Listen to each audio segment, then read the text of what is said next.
First speaker will be Edite Estrela. You have the floor, madam. Koleżanka Edite Estrela. Edite Estrela, you have the floor. Thank you very much, Mr. President. I'd like first of all to thank the Shadow Rapporteur and the draftswoman of the Employment Committee's opinion for the cooperation that they've offered me in doing this report. And I'd also like to thank the many non-governmental organizations and trade unions and the experts who took part in the workshop where the financial impact study was presented, and the experts from the Women's Committee and from my own political group, as well as the Policy Department of the European Parliament, all of whom demonstrated great skill and professionalism.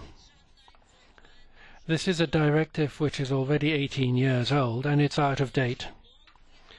The revision process has been a long and difficult one, and the time has now come for the European Parliament to speak out without any further delay about the expectations and the needs of European families. The Women's Committee's proposals, as now approved, extend the legal base, protect the health and safety of pregnant breastfeeding workers or workers who've recently given birth, and also the aim of equality of gender and promotion of equality at the workplace and the reconciliation of life and work. And it's also going to build on the work of the last few decades. 15% of the world's population was the European Union recently. In 2050 it'll only be 10%. Because of the aging of the working population, social security systems are under pressure, and even economic survival and economic prosperity. So maternity cannot be regarded anymore as an illness or a burden on the economy. It represents now a service to society. In the 27 member states, maternity leave varies between 14 and 52 weeks, and payment of that leave is also very much varied. In some cases it's 100% paid. That's in 13 countries.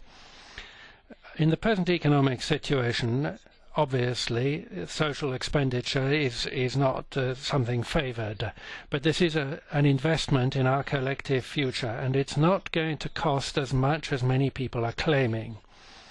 The financial impact study concluded that the Women's Committee's proposals costs would be totally covered because it would contribute it would be covered totally if women's participation rate in the labour market increased by only 1%.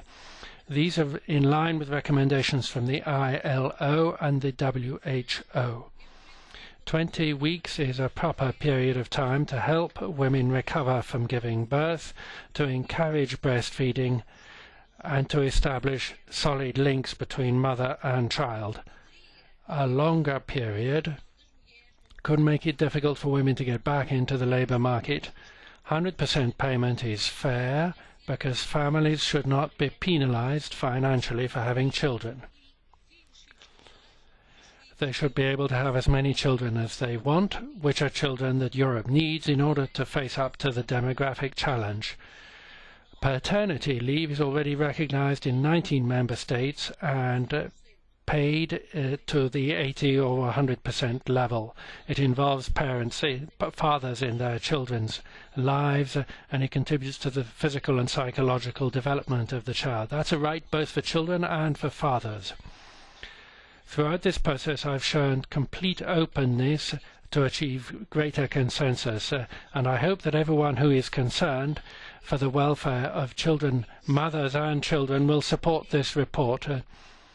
It's part of the 2020 strategy as well. There's no justification for maternity leave after 2020 not being 20 weeks and fully paid.